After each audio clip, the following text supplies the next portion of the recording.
Assalamualaikum warahmatullahi wabarakatuh. Innal hamdalillah nahmaduhu wa nasta'inuhu wa nastaghfiruh wa na'udzu billahi min syururi anfusina wa sayyiati a'malina. May yahdihillahu fala mudhillalah wa may yudlilhu fala hadiyalah. Asyhadu an la ilaha illallah wahdahu la syarikalah wa asyhadu anna Muhammadan abduhu wa rasuluh alladzi la nabiyya wa la rasula ba'dah. Hadirin ikhwatu iman, jemaah Majlis Ta'lim Illiyin yang mudah-mudahan senantiasa diberikan hidayah dan maghfirah Allah Subhanahu wa taala. Alhamdulillah, pada kesempatan kali ini kajian hadis Al-Arba'in kita membahas poin yang kedua ya, ataupun hadis yang kedua, halaman 9. Hadis yang kedua ini seringkali disebut dengan hadis Jibril. Ini barangkali kita ada yang pernah mendengar ada istilah hadis Jibril. Nah, inilah hadisnya gitu. Ya.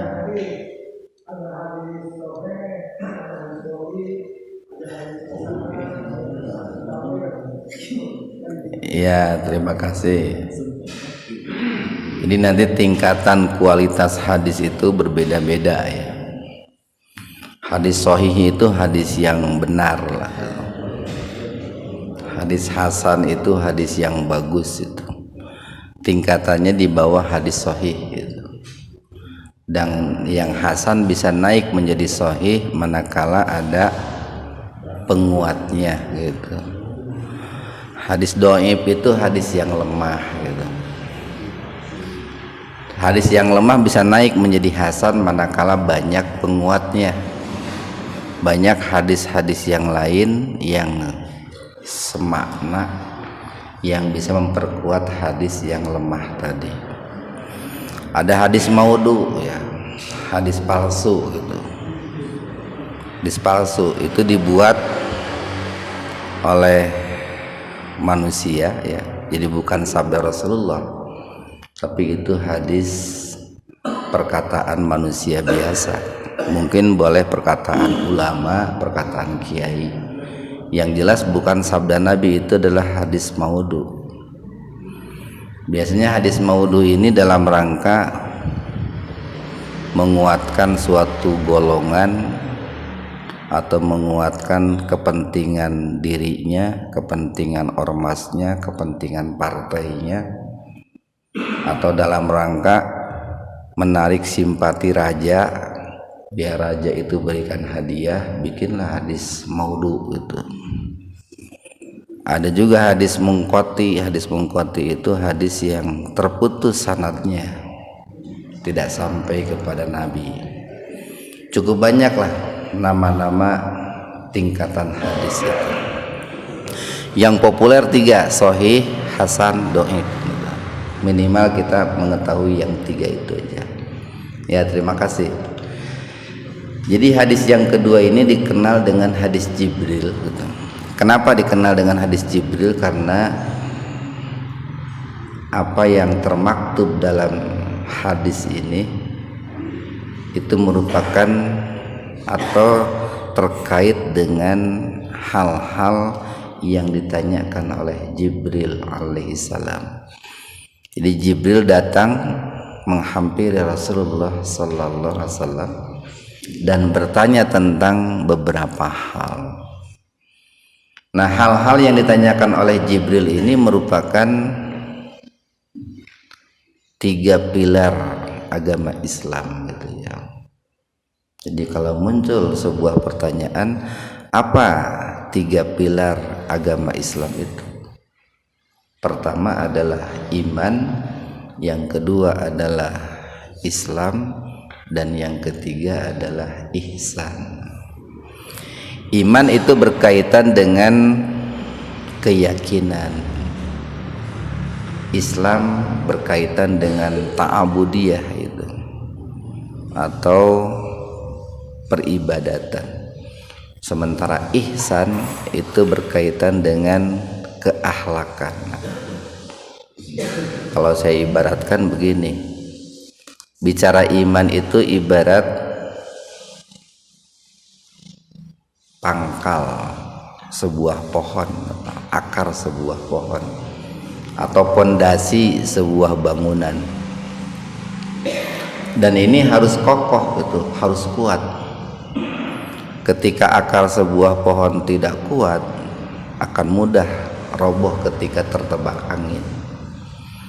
Ketika pangkal sebuah bangunan tidak kuat, pondasi sebuah bangunan tidak kuat, maka ini pun akan mudah roboh. Makanya ini kita sedang berpikir bagaimana itu di bawah cakar ayam madrasah itu dibikin semacam paku itu. Kita lagi cari-cari tukang yang murah tapi bagus itu. Kemarin ada saran bahwa di bawah cakar ayam itu harus diberi semacam paku 6 meter itu. Jadi biar tidak ambles itu. Lumayan kan kalau 14 tiang berapa tuh bikin itu. Nah itu, jadi pondasinya harus kuat. Itu adalah iman. Kemudian yang kedua Islam ya. Islam itu adalah ta'abudiyah. Itu ibaratnya pangkal sebuah batang sebuah pohon atau dinding lah, tiang sebuah bangunan.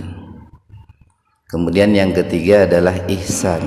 Itu adalah atap dari sebuah bangunan atau buah dari sebuah pohon.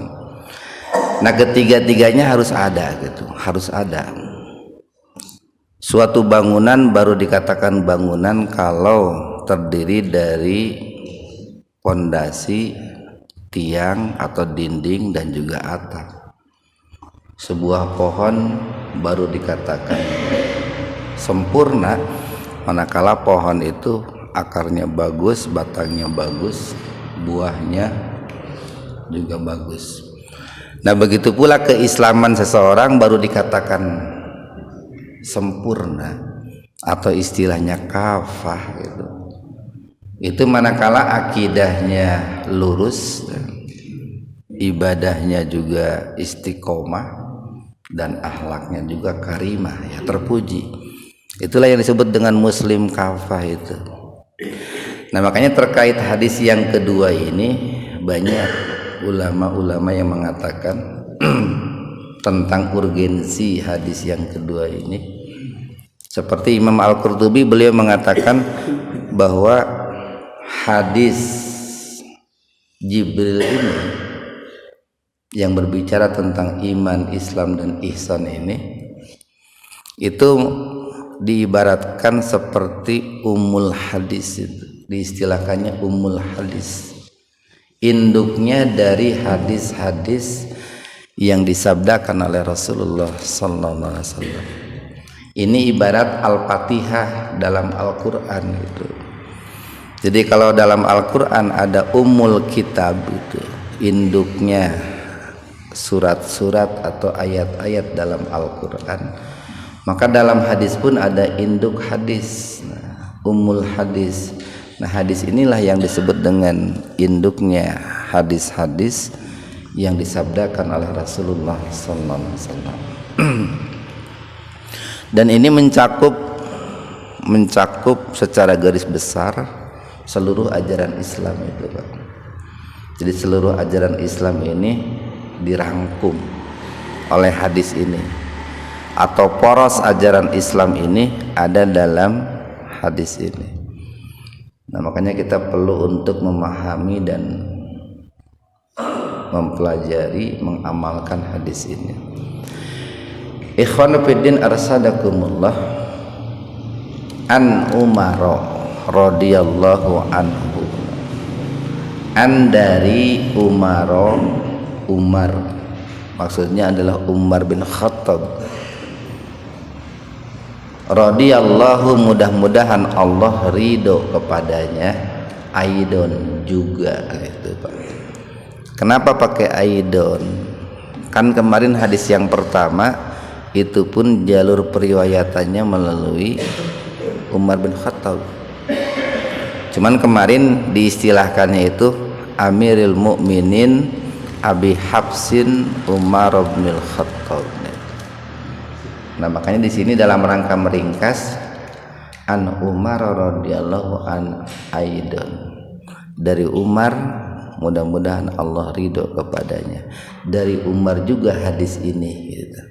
Maksudnya jalur periwayatannya itu melalui seorang sahabat yang namanya Umar bin Khattab, dan cukup banyak saksi-saksi yang meriwayatkan hadis ini. Jadi semakin banyak saksinya, istilahnya sawahid Pak, itu semakin kuat kualitas hadisnya itu Pak. Ada dari Mu'ad bin Jabal itu, ada juga Ibnu Abbas, ada juga Jarir bin Abdullah, ada Anas. Nah, cukup banyak ini sawahidnya itu kualitas hadisnya akan semakin kuat, dan hadisnya itu akan naik dari hadis ahad menjadi hadis mutawatir. Itu saya tambahkan lagi tuh Pak Yusuf, ada hadis ahad, ada hadis mutawatir. Hadis ahad itu hadis yang hanya dari satu jalur, jadi dari Umar aja itu disebutnya hadis ahad. Yang meriwayatkannya pun hanya satu, umpamanya Imam Muslim aja, itu hadis ahad. Tapi kalau hadis mutawatir, di samping jalur periwayatannya banyak, yang meriwayatkannya pun banyak. Nah, seperti hadis ini kan, ini nanti Bapak bisa buka umpamanya dalam Sahih Muslim ada, dalam ini Musnad Imam Ahmad ada, dalam Mustadrak Al-Hakim ada, dalam Sunan Tirmidzi ada, dalam Ibnu Majah ada. Jadi cukup banyak nih hadis-hadis ini termaktub dalam berbagai kitab hadis. Makanya disebut sahihnya itu sahih mutawatir itu. Jadi ada sahih ahad, ada sahih mutawatir. Yang lebih kuat itu sahih mutawatir. Saya berikan contoh begini nih. Abah Ridwan mengatakan kemarin di Ciwastra ada kecelakaan gitu. Tabrakan motor. Nah yang menyampaikan berita itu kepada kita hanya Abah Ridwan saja, nggak ada yang lain. Itu namanya ahad itu. Benar terjadi gitu, benar. Abah Ridwan orangnya terpercaya. Itu disebutnya sahih ahad. Tapi kalau yang menginformasikan kepada kita ada Abah Ridwan, ada Pak Pitoyo, ada Pak Ian, ada yang lain-lain. Itu namanya sahih mutawatir gitu. Jadi beberapa orang, katakanlah 5 orang mengatakan kemarin di Ciwastra ada tabrakan. Itu sahih mutawatir namanya. Nah ini pun termasuk hadis sahih mutawatir Pak. Cukup banyak yang meriwayatkan hadis ini. Kita lanjutkan. Jadi dari Umar bin Khattab radhiyallahu anhu, mudah-mudahan Allah ridho kepadanya. Kalau perempuan radhiyallahu anha itu Pak. Momennya begini, an Aisyah radhiyallahu anha. Ya ketinggali tuh tulisan radhiyallahu anhu nah ya. Ketinggali dah duit 100.000 kejelaskan ya tuh Pak. Jelaskan nih radhiyallahu anhu. Kalau Rasulullah kan begini, an Rasulullah, qala Rasulullah sallallahu alaihi wasallam. Kalau qala Musa alaihi salam, nah gitu. Sama ini pun begini Pak. Kalau untuk sahabat biasanya radhiyallahu anhu laki-laki, kalau perempuan radhiyallahu anha. Qala berkata, Umar berkata, bainama ketika nahnu kami, kalau menggunakan kami salah satu maknanya adalah menunjukkan banyak gitu ya. Berarti kan di situ bukan hanya Umar, ada sahabat-sahabat yang lain juga. Ada Rasulullah juga gitu ya. Jadi ini sebuah majlis nih Pak. Jadi ketika kami julusu duduk-duduk, nah, atau bermajlis lah istilahnya. Tapi duduk-duduknya ini bukan duduk-duduk ngerumpi, bukan gitu ya. Bermajlis lah. Ketika kami bermajlis, ingda di sisi Rasulullah sallallahu alaihi wasallam. Di sini kata Rasul lamnya di kasroh itu Pak. Ini sekalian sedikit bahasa Arabnya lah. Lamnya di kasroh karena ada ingda. Nah itu. Ingda itu darab keterangan yang menunjukkan waktu. Setelah ingda, kata setelah ingda harokat akhirnya harus kasroh. Jadi nggak bisa ingda Rasulullah, harus Rasulillah, harus begitu Pak, karena ada ingda. Jadi ketika kami sedang bermajlis bersama Rasulullah sallallahu alaihi wasallam dzata yaumin, ya, pada suatu hari. Ini pesannya, ini salah satu pesannya itu bahwa dulu para sahabat Nabi itu mereka itu senantiasa bermajlis ya, bersama Rasulullah sallallahu alaihi wasallam. Senantiasa mengadakan majlis ilmu gitu Pak. Mereka menimba ilmu, bertanya atau mendengarkan apa yang disampaikan oleh Rasulullah sallallahu alaihi wasallam. Dan ini merupakan rutinitas mereka gitu Pak. Rutinitas mereka. Jadi kalau dalam istilah hari ini mah tiada hari tanpa menimba ilmu kepada Rasulullah bagi para sahabat pada saat itu. Idna, tiba-tiba itu tola'a, datang. Ini tola'a itu lebih tinggi daripada ja'a Pak. Kalau ja'a datang sama, tola'a pun datang. Cuman kalau tola'a itu menunjukkan ada sesuatu yang istimewa. Yang datang itu seseorang yang istimewa gitu. Seperti kan Nabi ketika hijrah dari Mekah ke Madinah, itu kan disambut dengan nasid tuh. Tola'al badru alaina. Itu menggunakan istilah tola'a. Karena yang datang bukan sembarangan, bukan Kim Jong Un gitu. Tapi yang datang ini adalah orang yang sangat mulia, orang yang sangat terhormat. Makanya menggunakan kata tola'a gitu. Umpamanya ada orang katakanlah yang sangat soleh gitu, datang kepada kita. Kita katakan tola'a alaina gitu, telah datang kepada kita. Menggunakan tola'a karena orang soleh. Nah ini pun karena yang datang kepada atau di hadapan para sahabat dan Rasulullah itu bukan seseorang yang sembarangan. Jadi tiba-tiba tola'a datang atau muncul alaina di hadapan kami rajulun, seseorang. Sadid itu bisa diartikan keras Pak. Bisa diartikan sangat gitu. Bayadi itu abyad, baydo putih itu Pak. Di sangat putih. Apa yang sangat putihnya? Asyad, bayadi syad. Orang tersebut memakai pakaian yang sangat putih gitu, atau yang sangat bersih gitu. Sadidu sangat sawadi hitam as-sa'ri rambutnya gitu. Nah ini kan sebetulnya ungkapan ini di samping memiliki makna hakiki juga memiliki makna majazi.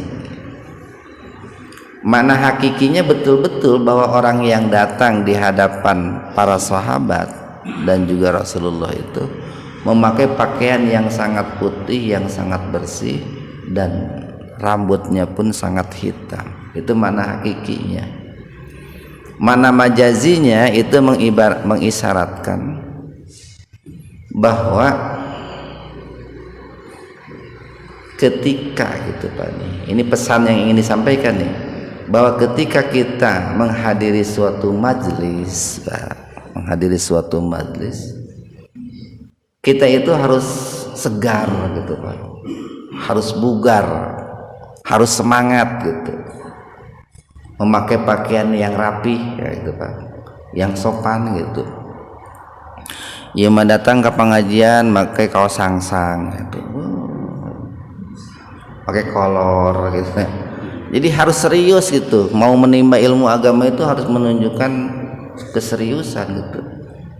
Lamun boga baju pang mahala pakai pang mahala, lamun boga minyak wangi pakai minyak wangi, lamun ayeuna perlu pakai minyak rambut pakai minyak rambut. Jadi seger pas menimba ilmu itu, karena untuk bisa menyerapnya ilmu itu banyak faktor, di samping tong mikiran faktor-faktor lain gitunya, hutang tong dipikiran helang kede ilmu mal masuk eta, jadi kudu fokus. Nah untuk bisa fokus itu kan makanya ketika kita mau ini kan dianjurkan berwudu itu untuk menyegarkan itu, menyegarkan pikiran itu.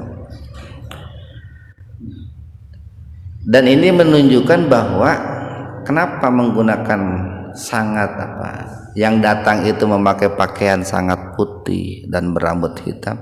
Kan tadi datangnya pun tiba-tiba gitu, sekonyong-konyong. Makanya dalam kalimat berikutnya tuh la yuro, la tidak, yuro nampak, jadi tidak nampak, alaihi pada orang tersebut asaru bekas asafar perjalanan jauh.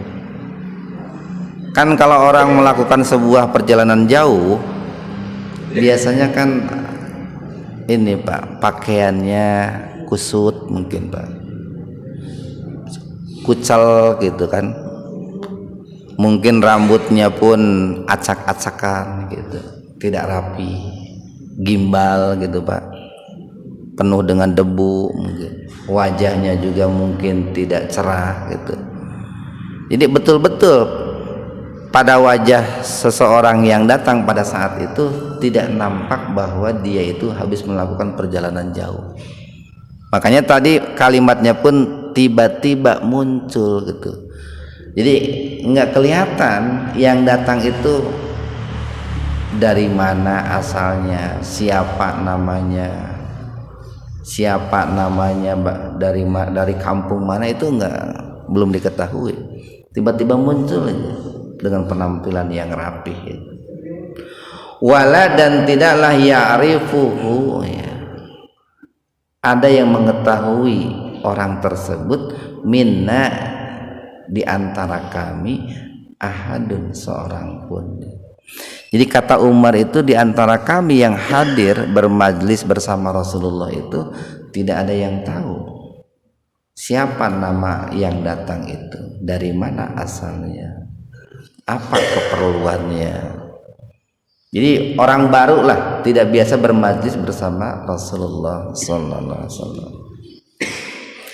Hatta sehingga jalasa orang tersebut duduk ilan nabiyyi sallallahu alaihi wasallam, di hadapan Nabi sallallahu alaihi wasallam. Fa asnada, fa kemudian asnada, dia menyandarkan, orang tersebut menyandarkan rukbataihi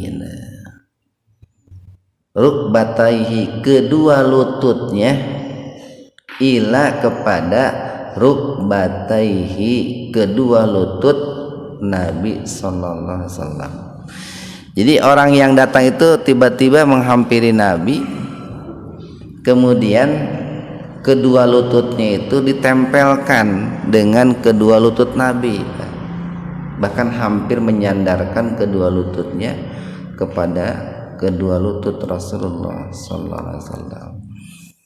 Ya mungkin waktu itu bisa saja para sahabat kaget gitu Pak, ya orang baru tapi kok langsung nyelonong menemui Nabi gitu. Malah kedua lututnya pun ditempelkan dengan kedua lutut Rasulullah. Ya kalau menempelkannya kepada kedua lutut kita mungkin wajar-wajar saja Pak, coba ya ayeuna bapak nyelonong tiba-tiba lutut bapak-bapak ditempelkan ke lutut Raja Salman, eta bener para pengawalnya bingung gitu saha jelema teh berarti gitu kan gitu Pak. Jadi tiba-tiba orang baru ini menempelkan kedua lututnya kepada kedua lutut Rasulullah SAW. Dan wadoa, dia meletakkan kafaihi, kedua tangannya, kedua telapak tangannya, ala kepada fakhidaihi, kedua paha Rasulullah sallallahu alaihi wasallam. Jadi hi yang pertama kembali kepada orang tersebut, kafaihi, nah maksudnya kafai rajulun tadi. Sementara fahidaihi itu kembali kepada Rasulullah, fahida Rasulullah sallallahu. Dia pun menyimpan kedua telapak tangannya di atas kedua paha Rasulullah sallallahu alaihi wasallam, waqala, dan berkata, ya Muhammad, nah itu, wahai Muhammad,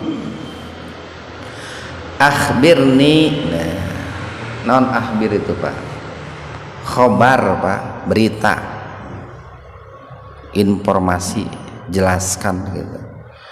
Akhbirni, informasikan kepadaku, beritakan kepadaku, jelaskan kepadaku, anil Islam, tentang Islam. Nah ini pilar yang pertama nih, wahai Muhammad, jelaskan kepadaku apa itu Islam gitu Pak. Faqala, kemudian bersabda, nah itu kalau untuk Nabi kan pasnya bersabda. Faqala, maka bersabda siapa? Rasulullah sallallahu alaihi wasallam, al-Islamu, Islam itu, nah ini bicara rukun Islam ini Pak. Islam itu adalah antas hada, dalnya di fathah karena ada an itu. Kalau nggak ada an, tashadu itu Pak, karena ada an, antas hada. Islam itu adalah antas hada, engkau bersaksi Allah, bahwa tidak ada ilaha illallah kecuali Allah, wa anna, dan sesungguhnya Muhammad, dan Muhammad itu Rasulullah, utusan Allah. Ini adalah rukun Islam yang pertama. Jadi Islam itu, nah, atau rukun Islam pertama adalah engkau bersaksi bahwa tidak ada ilah kecuali Allah dan Muhammad itu utusan Allah. Engkau bersaksi bahwa tidak ada yang wajib diibadahi kecuali Allah. Engkau bersaksi bahwa tidak ada yang wajib ditaati kecuali Allah.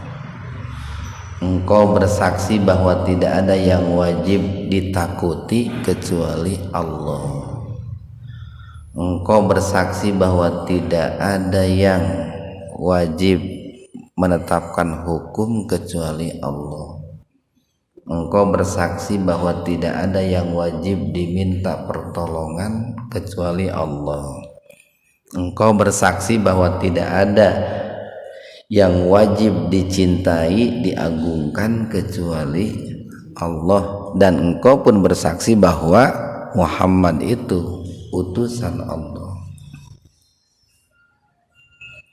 Yang kedua, wa dan tuqima, engkau mendirikan as-salata, salat. Maksudnya adalah salat 5 waktu, subuh, duhur, asar, maghrib, isya, subuh. Tentu bukan hanya sebatas dilaksanakan, tapi didirikan gitu. Dan para ulama kan banyak menafsirkan kata didirikan. Jadi kenapa menggunakan kata tukim bukan amilu tapi akoma gitu. Banyak syarat untuk mencapai hakikat iqamatus shalah itu dari mulai memperhatikan waktu, memperhatikan berjamaah, kaifiat dan lain sebagainya. Yang ketiga, watu tiya zakat, watu tiya dan engkau menunaikan atau mengeluarkan az-zakata, zakat.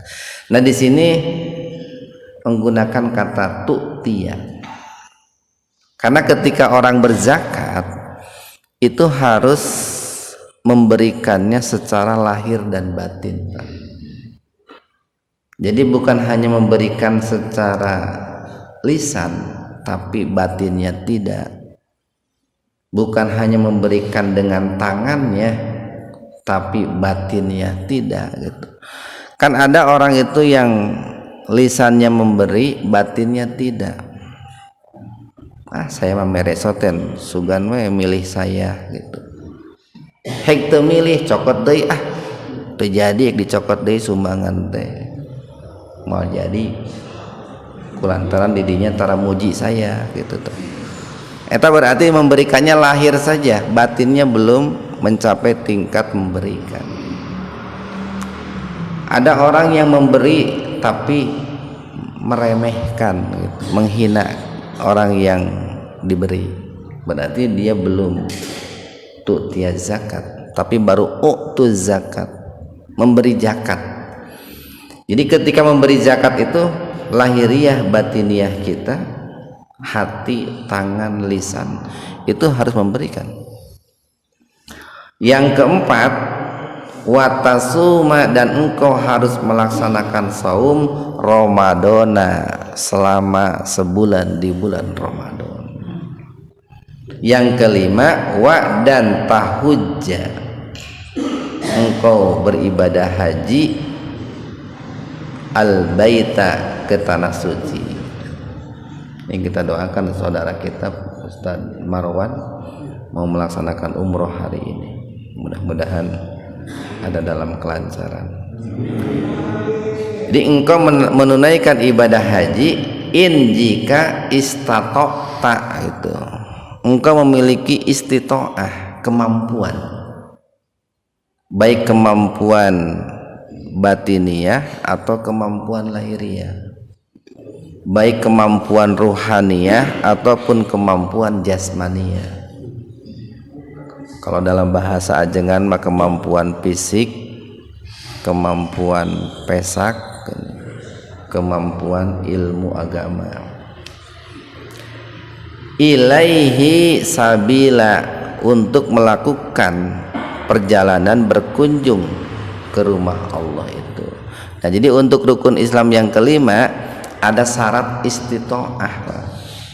Jadi orang wajib menunaikan haji kalau dia memiliki kemampuan. Qala, orang tersebut berkata, sodaqta, benar engkau Muhammad, betul gitu. Lamun cek bahasa orang mah 100 gitu. Fa'ajibna, nah maka kami heran. Jadi kepada para sahabat itu fa'ajibna, kami kaget gitu, kami heran. Lahu, kepada orang tersebut, yas'aluhu, dia bertanya, wa yusaddiquhu, tapi dia juga yang membenarkan. Kan gitu Pak, ongkoh nanyakeun gitu Pak, tapi geus dijawab ku Rasulullah 100 Muhammad gitu. Benar Muhammad. Makanya para sahabat kaget. Qala, kemudian orang itu berkata lagi, fa akhbirni, nah maka kabarkanlah, kemudian kabarkanlah kepadaku, jelaskan kepadaku an, tentang al iman, iman. Coba beritahukan kepadaku apa itu iman. Secara sederhana iman itu kan percaya Pak, percaya. Dan iman itu Pak, yang namanya iman atau rukun iman itu berkaitan dengan hal-hal yang gaib sebetulnya, berkaitan dengan hal-hal yang gaib. Makanya di situ kita dituntut percaya itu karena berkaitan dengan yang gaib. Nah di sini ada 6 rukun iman nih. Sebetulnya yang namanya keimanan itu cabangnya banyak Pak, banyak cabang keimanan itu. Cuman tiangnya ada 6 gitu Pak, tiangnya 6. Kan Nabi mengatakan al imanu sab'u wasittun. Iman itu ada 70 cabang lebih kan gitu Pak.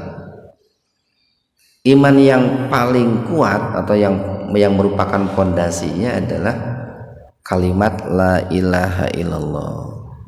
Sementara iman yang paling rendah adalah menyingkirkan duri dari jalan.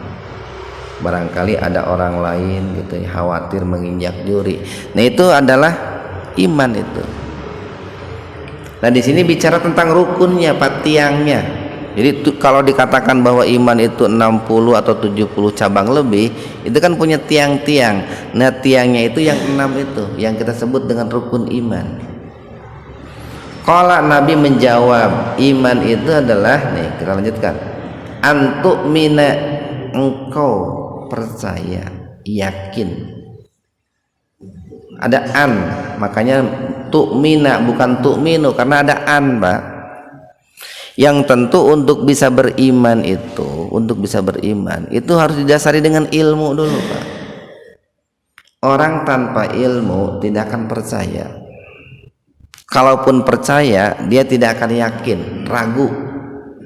Nah makanya kita melakukan kajian ini nih Pak, kajian ini dalam rangka membangun keilmuan kita biar iman kita bagus, tangguh, kokoh. Bahkan kita melihat langsung hadisnya gitu Pak, membaca langsung hadisnya, maka akan beda Pak. Keilmuan hanya sebatas Bandung kuping gitu. Nah Bandung kuping dia teuing da eta mah istilah ti baheulana we da teu aya Jakarta kuping gitu, Bandung kuping gitu. Hanya sebatas mendengar, dengan membaca langsung, melihat langsung nih, melihat hadisnya, mempelajari hadisnya. Itu apa ya? Keyakinannya akan jauh lebih bagus itu Pak. Karena kita membaca dan melihat langsung, mempelajari langsung. Jadi antuk mina engkau percaya pertama billahi kepada Allah. Tentu dengan kepercayaan yang penuh Pak, sempurna. Kepercayaan dengan menyeluruh Pak. Kita iman kepada rububiyah Allah. Allah itu Sang Maha Esa dalam menciptakan, Maha Esa dalam mengatur, Maha Esa dalam mendidik, Maha Esa dalam memberikan rezeki. Itu iman kepada rububiyah. Yang kedua iman kepada uluhiyah Allah. Allah itu esa dalam hal peribadatan, tidak boleh mengabdi kepada selain Allah. Yang ketiga esa dalam asma dan sifat-sifatnya, baik dengan hati, lisan ataupun anggota badan. Kan iman itu para ulama mendefinisikan begini, tasdikun bil qalbi, ya, membenarkan dengan hati, meyakini dengan hati, wa iqraru bil lisan, mengikrarkan dengan lisan, wal amaru bil arkan, mempraktekkan dengan anggota badan. Jadi dari mulai hati, lisan, badan, batiniyah, lahiriah itu harus percaya itu kepada Allah. Yang kedua wa malaikatihi, dan beriman kepada para malaikatnya. Tentu malaikat itu bukan 10 Pak, itu mah yang wajib kita ketahui 10. Maka kalau menurut ulama kan wajib diketahui, wajib itu Pak. Hafal tuh Pak Yusuf yang 10 malaikat. Ulama mengatakan wajib mengetahui, bisa hafal ya, perlu dihafalkan. Wa malaikatihi, tong banyak-banyak ting 10 we. Sebetulnya malaikat itu kan jutaan, miliaran. Tapi untungnya itu para ulama mengatakan ijma gitu ya, yang 10 saja gitu. Jibril, Mikail, Israfil itu. Sampai Malik Ridwan. Nah, Ridwan aya di dia Ridwan. Yang ketiga wa kutubihi, dan beriman kepada kitabnya, beriman kepada Al-Qur'an khususnya. Yang keempat wa rusulihi, dan beriman kepada rasul-rasulnya, khususnya Rasulullah SAW. Yang kelima, wal yaumil akhir, beriman kepada hari akhir. Banyak hari akhir itu Pak. Hari akhir itu yang jelas bukan dunia gitu. Jadi yang disebut dengan hari akhir itu rentetannya itu Pak, dari mulai alam kubur, alam barzah, terus kesananya ada al-ba'as, ada al-hisab, ada al-mizan, ada sirat, ada mahsar, sampai surga dan neraka. Itu yaumul akhir rentetannya itu. Kemudian yang terakhir, yang keenam, wa tu'mina, engkau percaya bil qadari, terhadap takdir, khairihi, baik itu yang baik, wasarrihi, ataupun yang buruk. Sebetulnya semua takdir itu bagus Pak. Ini dikatakan baik dan buruk itu kalau menurut cara pandang kita gitu. Menurut cara pandang kita, sebetulnya semua ketetapan Allah itu bagus. Miskin menurut kita tidak bagus, tapi belum tentu menurut Allah Pak. Sakit menurut kita tidak bagus, belum tentu menurut Allah itu tidak bagus. Makanya kalau baca dalam hadis qudsi itu Allah berfirman begini, aku jadikan hambaku itu sakit karena aku tahu dengan sakit keimanannya akan lebih bagus. Bisa jadi dia itu kalau sehat bahaya gitu Pak, bahaya bisa jadi. Aku jadikan seseorang itu miskin karena aku tahu dengan kemiskinan keimanannya akan lebih bagus. Ngancek orang Pak, cek orang ngungkul gitu. Jelek itu cek orang, belum tentu cek Allah itu bisa jadi lebih bagus. Makanya kan dalam Al-Quran itu boleh jadi apa yang kamu cintai itu jelek menurut Allah, tapi apa yang kamu sukai boleh jadi apa yang kamu benci boleh jadi baik menurut Allah. Orang kan benci Pak dengan sakit, dengan kemiskinan, tapi boleh jadi itu baik menurut Allah. Kita lanjutkan nih. Qala, orang tersebut berkata, sodakta, benar Muhammad, 100. Kaget lagi tuh para sahabat, kaget lagi. Engkau dia bertanya tentang iman, tapi dia pula yang membenarkan. Yang ketiga nih, qala, kemudian orang itu berkata lagi, fa akhbirni, kabarkanlah kepadaku wahai Muhammad, an, tentang al-ihsan. Ihsan itu secara sederhana, ihsan itu berbuat baik, malah kebajikan, kebajikan, akhlak gitu. Ini makanya sering disebut dengan istilah lainnya itu ketasawufan, keakhlakan itu. Qala, nah berkata, bersabda, yang Nabi menjawab, anta buddha, engkau beribadah Allah, kepada Allah, ka, seolah-olah, annaka, engkau, seolah-olah engkau tarohu, melihat Allah. Fa'in, maka jika lam takun, engkau tidak bisa tarohu, melihat Allah, fa'innahu, yakinilah sesungguhnya Allah yaroka, melihat engkau gitu. Nah itu ihsan Pak. Ihsan itu adalah kita beribadah kepada Allah seolah-olah kita melihat Allah. Tapi kalau kita tidak bisa melihat Allah, karena memang kita di dunia tidak bisa melihat Allah Pak, baru nanti kita bisa melihat Allah itu di dalam surga itu Pak. Jadi Ahlus Sunnah wal Jamaah sepakat bahwa orang yang masuk surga itu bisa melihat Allah bagaikan melihat bulan purnama itu. Dan ini harus menjadi cita-cita terbesar kita itu. Allah yang maha gaib bisa kita lihat seperti melihat bulan purnama kelak di dalam surga. Tapi yang masuk surga, nah mudah-mudahan kita bisa melihat Allah. Dan untuk memiliki sifat ihsan ini Pak, itu harus dibangun yang namanya muraqabah gitu, merasa diawasi oleh Allah, muqarrabah, selalu berusaha mendekat kepada Allah. Banyak hal-hal yang harus kita bangun. Kita lanjutkan nih. Qala, orang itu bertanya lagi, fa'ahbirni, itu kabarkan kepadaku anisaah, tentang asaah, tentang peristiwa dihancurkannya alam semesta.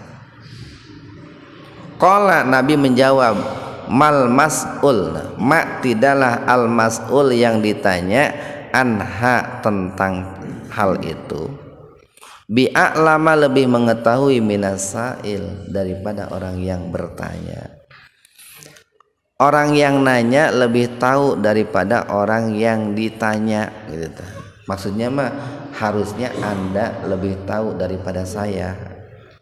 Ini kan otomatis para sahabat kaget, kenapa kok Nabi menjawab begitu? Sebetulnya siapa orang ini?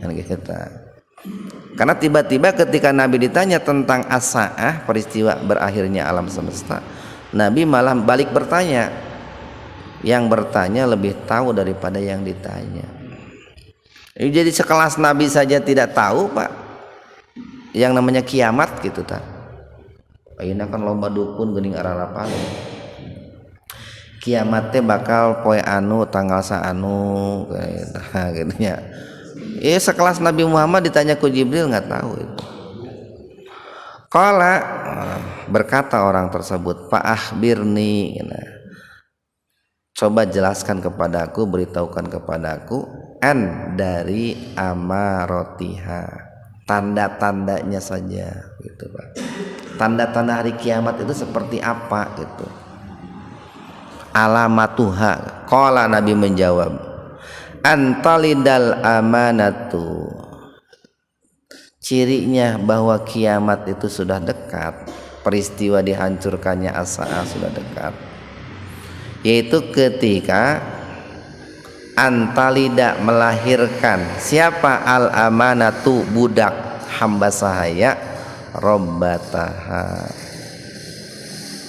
majikannya, tuannya, pilbun apa. Jadi ketika seorang hamba sahaya itu melahirkan budak tuannya. Artinya begini, bahwa salah satu tanda terjadinya atau dekatnya hari kiamat itu tidak sedikit hamba sahaya, budak-budak gitu ya. Kalau sekarang kan sudah tidak ada hamba sahaya, mungkin pembantu-pembantu Pak, yang melahirkan budak daripada majikannya itu. Artinya ini cukup banyak penafsiran nih. Ada yang menafsirkan tidak sedikit majikan-majikan yang berzina dengan pembantunya, dengan budaknya, kan gitu Pak. Mungkin hari ini sudah cukup banyak kan gitu. Jadi lamun baheula mah yang namanya majikan teh pilih apa yang mau digauli itu atau yang mau dinikahi itu mungkin orang tertentu, ayeuna mah saha we gitu. Nah gitu. Yang kedua, wa antara, dan engkau akan melihat al-khuffata. Ini al-khuffata, al-urata, al-alata, itu sebetulnya menunjukkan orang itu miskin sekali gitu. Khuffah itu tidak memakai alas kaki gitu Pak. Engkau akan melihat orang-orang yang tidak memakai alas kaki gitu. Al-urata, pakaiannya compang-camping gitu. Al-uratal alah, apa, ri'a as-sa'i, bahkan dia itu seorang pengembala kambing gitu Pak. Ini kan gambaran orang-orang Arab itu Pak, orang-orang Arab kalau yang ekonominya lemah itu biasanya digambarkan pakaiannya compang-camping, itu pakai sendal gitu Pak. Terus ayahnya di gurun-gurun pasir mengembala kambing gitu. Apa ya, tatawaluna, mereka itu berlomba-lomba meninggikan fil bunyan, bangunan. Jadi imahna paluhur-luhur, pamegah-megah, pamewah-mewah. Padahal dia itu orang yang sangat miskin gitu. Sok itu ayeuna, zaman ayeuna itu Pak. Tidak sedikit orang yang sebetulnya miskin tapi gaya hidupnya mewah gitu Pak, gaya hidupnya mewah kan jadi berat eta karena pikiran namun gitu Pak. Kalau orang miskin gaya hidupnya itu selangit gitu.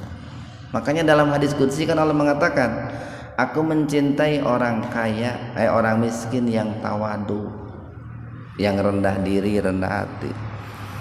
Tapi aku lebih menyukai orang kaya yang tawadu. Nah, ciri akhir zaman itu banyak orang miskin yang berlomba-lomba dalam mempermegah rumah gitu. Mempermegah tempat tinggal. Padahal dia tidak mampu. Dalam arti dipaksakan lah Pak, dipaksakan. Mungkin banyak cara lah dipaksakannya Pak. Nganjuk, ngahutang atau kumaha lah. Yang penting muka ciri ku batur mewah megah gitu. Summa kemudian intolako dia pergi. Orang itu yang nanya kepada Nabi, apa Islam, apa iman, apa ihsan, jelaskan tentang peristiwa hari kiamat. Tiba-tiba pergi gitu dari hadapan Rasulullah SAW. Falabistu malian itu. Beberapa saat kemudian kami bertanya. Beberapa saat kemudian Rasul bersabda. Summa qala itu Pak. Summa kemudian qala bersabda. Siapa? Rasulullah sallallahu alaihi wasallam. Ya Umar, wahai Umar, apakah tadri engkau tahu man siapa asail yang bertanya barusan gitu. Wahai Umar gitu. Kamu tahu enggak gitu? Siapa yang datang dan bertanya barusan di hadapan kita gitu. Qultu kata Umar, aku menjawab, Allahu Allah lah wa rasuluhu dan rasulnya a'lam yang lebih tahu. Itu jawaban tawadunya Umar itu Pak. Padahal Umar itu kan orangnya keras itu Pak. Seetik-seetik henggak, seetik-etik pedang Pak. Tapi di hadapan Rasulullah itu Allah dan Rasul yang lebih tahu. Jadi ente sok tahu lamun teu apal mah teu apal gitu. Dan menunjukkan rendah hatinya di hadapan Rasulullah. Qala kemudian Rasul menjawab, fa innahu Jibril. Dia itu Jibril katanya. Jibril. Untuk diberitahu dari awalnya Pak, dari awalnya tuh beda ceritanya nanti. Fa innahu Jibril, sesungguhnya dia itu Jibril. Atakum datang kepada kalian, yu'allimukum mengajarkan kepada kalian dinakum tentang agama kalian. Nah, makanya tadi para ulama mengatakan karena Nabi mengatakan bahwa Jibril itu mengajari kalian tentang agama kalian, maka hadis ini mencakup seluruh ajaran Islam. Maka hadis ini dikatakan hadis 3 pilar Islam itu Pak, mencakup Islam, iman dan juga ihsan. Ya, mangga. Berarti bahwa para sahabat juga pernah Iya. yang diberi melihat malaikat Jibril. Iya. Jadi ada di antara para sahabat itu, tapi harus dibedain Pak, punya kemampuan untuk bisa bertemu dengan Jibril dengan secara tidak disengaja bisa bertemu dengan Jibril. Makanya tadi ada kata-kata idtola'a, tiba-tiba teu apaleun nih para sahabat bahwa itu Jibril. Tetapi setelah selesai baru diberitahu oleh Rasulullah bahwa itu adalah Jibril. Jadi pernah beberapa kali sahabat itu sedang bermajlis bersama Rasulullah bertemu dengan Jibril, tapi karena diberitahu itu sesudahnya, akan beda Pak orang diberitahu sesudahnya dengan tahu sebelumnya. Kalau orang tahu sebelumnya pasti kan, oh iya Jibril teh gitu Pak. Fokusnya teh karena ini karena fisiknya Pak. Tapi karena tidak diberitahu sebelumnya, fokusnya itu kepada pertanyaannya. Nah, dan di sini jangan disimpulkan bahwa Jibril itu laki-laki, jangan. Kenapa? Karena kalau Jibril dikatakan laki-laki, atau dikatakan perempuan, ya keliru. Kan malaikat tidak punya syahwat itu, Pak. Tidak punya syahwat seperti kita manusia. Disebut jenis kelamin feminim atau maskulin, laki-laki atau perempuan itu kalau dia itu punya syahwat. Cuman di sini digambarkan lah Jibril itu menjelma gitu, menjelma seperti sosok seorang laki-laki. Kita jangan punya keyakinan seperti orang musyrik yang meyakini malaikat itu anak perempuan Allah, atau jangan menyimpulkan malaikat itu laki-laki. Tapi malaikat itu ya malaikat, makhluk yang tidak punya syahwat, ya otomatis tidak punya jenis kelamin. Ya, mudah-mudahan ada manfaatnya untuk kita semua. Subhanakallahumma wa bihamdika asyhadu an la ilaha illa anta astaghfiruka wa atubu ilaik. Assalamualaikum warahmatullahi wabarakatuh.